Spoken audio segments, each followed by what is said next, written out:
मामले को किस तरीके से देखना है।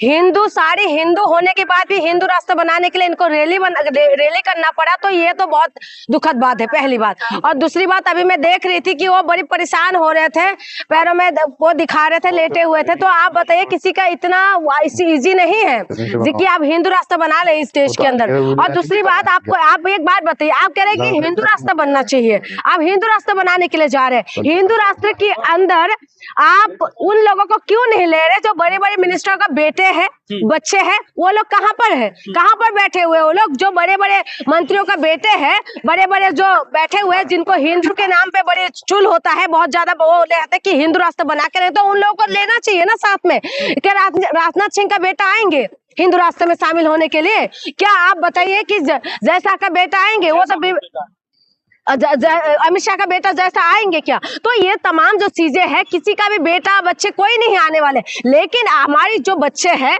जो अभी युवा पीढ़ी है, इनको किस तरीके से बर्बाद करना है, इसमें ये लोग लगे हुए हैं। इन्होंने ये सारी कामों को ठेका ले लिया है, इसी वजह से ये लोग हिंदू राष्ट्र बनाना चाहते हैं। देश संविधान से चलेगा या हिंदू राष्ट्र बनेगा? बताइए। देश में संवैधानिक तरीके से आज इतना साल 75 साल हो गया, संवैधानिक तरीके से देश चल रहा है, और उसके बाद ये आगे हिंदू राष्ट्र बनाने के लिए संविधान में लिखा हुआ है कि सेकुलर, और उसके बाद भी ये सेकुलर तरीके से रहने नहीं दे रहे। ये कहते हैं कि नहीं हिंदू राष्ट्र बनाएंगे। एक वो आगे अनुराधाचार्य उनके साथ शामिल होने के लिए उसने शपथ ले रहे थे कि हिंदू राष्ट्र बना के रहेंगे। अनुराधाचार्य वही है जो 4 जगह मुंह मारने वाली लड़कियों को बोलते कि 25 साल की बेटी 4 जगह मुंह मारते। अनुराधाचार्य वही है जो 14 साल की बच्ची को बॉडी बन के तैयार हो जाते बताते। अनुराधाचार्य वही है जो महिला का सम्मान नहीं करते, और उसके बाद आप कह रहे हैं कि नहीं आप देश के अंदर हिंदू राष्ट्र बनेंगे। जब ऊपर से नीचे तक हिंदू है, राष्ट्रपति, प्रधानमंत्री, सीएम, पीएम से लेके जो हमारे निगम पार्षद तक का सब कुछ हिंदू है, बीजेपी की सरकार है, उसके बाद भी इनको जरूरी है कि हिंदू राष्ट्र बनना चाहिए।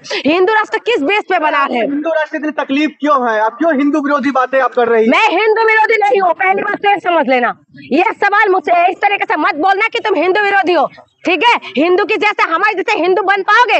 हम वो हिंदू थे ना, हम आसाम के वो लोग हैं जिन्होंने मुगलों को घुसने नहीं दिया था, हम वहां से आते हैं, ठीक है? और तुम ये बात मत बोलो कि हिंदू विरोधी। हिंदू विरोधी, हिंदू की अगर बच्चों के लिए नौकरी की बात करें तो हिंदू विरोधी है क्या? अगर हिंदू की बेटी का इंसाफ की बात करें तो हिंदू विरोधी है क्या? अगर हिंदू की बच्चों को दंडे पड़ते तो हिंदू विरोधी है क्या? पेपर लीक बच्चों का होता है तो अगर उसके लिए आवाज उठाते तो हिंदू विरोधी है। तो अगर मुझे नौकरी मांगने से अगर हिंदू विरोधी बोलते हो तो ठीक है, अब मैं ये बात एक्सेप्ट करने के लिए तैयार हूँ। लेकिन आप ये बताइए, हिंदू राष्ट्र के अंदर महिला को कौन सा स्थान में रखेंगे? हिंदू राष्ट्र के अंदर क्या महिला को चुनाव लड़ने देंगे? हिंदू राष्ट्र के अंदर क्या महिलाओं को जो है मान सम्मान देंगे? हिंदू राष्ट्र के अंदर क्या अब महिला फिर से पढ़ लिख पाएंगे? आप बताइए। हिंदू कोड बिल नहीं आते, हिंदू कोड बिल अगर नहीं आते तो क्या आज द्रौपदी मुर्मू जी क्या आप राष्ट्रपति बन पाते? क्या दिल्ली का जो मुख्यमंत्री रेखा गुप्ता क्या सीएम बन पाते अगर हिंदू कोड बिल नहीं आते? क्या सीतारामन जी जो है क्या वो वित्त मंत्री, फाइनेंस मिनिस्टर बन पाते? नहीं बन पाते।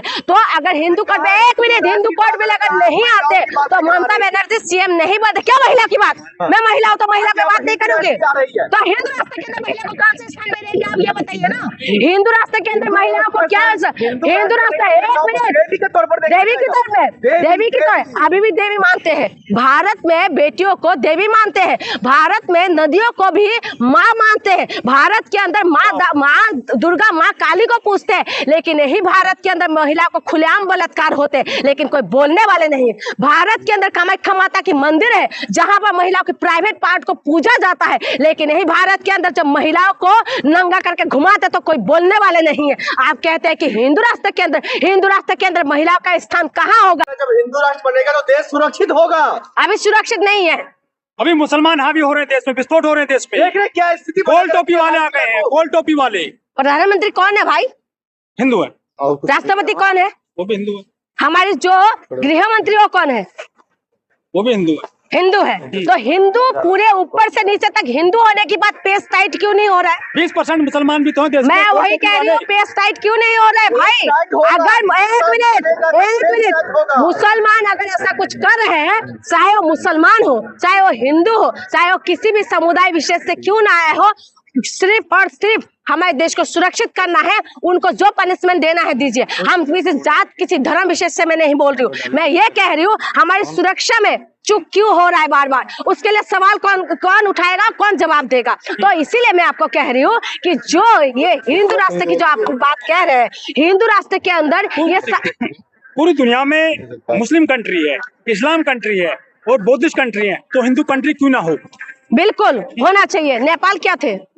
हिंदू राष्ट्र क्या हुआ नेपाल के अंदर? अच्छी व्यवस्था। क्या हुआ नेपाल के अंदर? नेपाल के अंदर क्या हुआ ये बताइए। किस तरीके से नेपाल को बर्बाद हुआ इस टाइम आपने देखा, जैन जी ने किस तरीके से करा था। और उसके बाद वहाँ पर हिंदू कट्टरपंथी किसी भी देश के लिए अच्छा नहीं है। कट्टरपंथी के वजह से बांग्लादेश किस तरीके से बर्बाद हुआ है, कट्टरपंथी की वजह से अफगानिस्तान किस तरीके से बर्बाद हुआ, कट्टरपंथी की वजह से श्रीलंका के अंदर क्या कुछ हुआ। उसके बाद हमारे देश सेकुलर है और हमारे देश के अंदर जो है संविधान लागू है। और सबसे बड़ी बात जो आप हिंदू राष्ट्र कह रहे हैं ना, सवाल ये है कि हिंदू राष्ट्र के अंदर दलित कहां पर रहेगा? इस सवालों का आप जवाब दीजिए कि दलितों को क्या आप हिंदू मानते हो? दलितों के अंदर क्या, दलितों को क्या आप पुजारी बनाओगे? दलितों को क्या दान पत्र खोल दे दोगे? क्या दलितों को आप लोग घोड़ी चलने देंगे? आज देश के अंदर इतना साल हो गया संविधान लागू होने के बाद भी जो दलित घोड़ी नहीं चढ़ सकते, दलित जो है पढ़ नहीं लिख पाते, बड़ी मुश्किल से दलित पहुंच के सीजीआई बन के तो मुंह पे जूता फेंक देते हैं, उसके बाद उनके ऊपर कोई एक्शन नहीं होते। वो कह रहे हैं कि हम सभी जातियों को एक डोर में पिरोएंगे, सबको एकजुट करेंगे, सनातन मजबूत होगा। मजबूत तो हमारे संविधान ने मजबूत किया, दलितों को मजबूत किया। सनातन का मजबूत करने वाला हमारे संविधान है जिसने सबको पूरा बराबरी का अधिकार दिया है। और सनातन का मजबूत तब होता है कि भगवा के नाम पे जो ये लोग आतंक फैलाते हैं, भगवा हमें शांति सिखाते हैं और शांति का प्रतीक है भगवा। तो इसीलिए मैं कहती हूँ कि हमारे देश जो है संविधान से चल के हमारे देश आगे बढ़ सकते हैं। संविधान में सेकुलर वर्ड बाद में डाला है, वरना आसानी से हिंदू राष्ट्र बन जाता है। ये नेहरू की जो है करामात थी, सेकुलर वर्ड वो डाल दिए। देखिए, नेहरू किसी एक विशेष एक पार्टी से है, उससे मुझे लेना देना नहीं है। बस मुझे ये पता है कि बाबा साहेब अम्बेडकर ने जो हमारे लिए संविधान लिख के गए हैं ना, उस संविधान में जो कोड बिल आए थे, वो कोड बिल लागू करने में नेहरू का योगदान रहा है। तो इसीलिए मैं कह रही हूँ कि आप लोग कितना भी बोलते रहे, कितना भी करते रहे, दलित, माइनॉरिटीज, आदिवासी और जो ओबीसी है वो कहाँ रहेंगे? हिंदू राष्ट्र के अंदर यादव के मुंह पे आप मूत्र छिड़क देते हैं। हिंदू राष्ट्र के अंदर जो है यादव लोगों को जो आप कथा सुनाने नहीं देते, हिंदू राष्ट्र के अंदर दलितों को घास खाने के लिए मजबूर कर देते हैं, हिंदू राष्ट्र के अंदर जो है मूत पिला देते हैं, हिंदू राष्ट्र के अंदर आप लोग जो है महिलाओं को आप वो करते, बलात्कार करते, रातों रात सबको जला देते। ये हिंदू राष्ट्र के अंदर होते हैं क्या? हिंदू हमारे देश जो आप कह रहे हैं हिंदू राष्ट्र बनेंगे, संविधान को नहीं मानते आप लोग क्या? संविधान नहीं का बराबरी का आज जो आप फोन लेके माइक लेके जो सवाल पूछ रहे, ये संविधान ही अधिकार देते, नहीं तो वन व्यवस्था के अनुसार चलते रहिए। लेकिन सवाल ये भी निकल के आ रहा है, आपने अभी कहा जो भगवा में आतंक फैलता है, भगवा मैंने ये नहीं बोला, मैंने ये बोला है कि भगवा हमें शांति सिखाते हैं, लेकिन भगवा पहन के जो तुम बेटियों के साथ बलात्कार करते हो वो चीज गलत है। और भगवा के नाम पे तुम लोग बदनाम मत करो। एक बात बताइए, बाबा के नाम पे ये लोग डाकू जो बैठे हुए हैं, आश्रम बापू कौन है?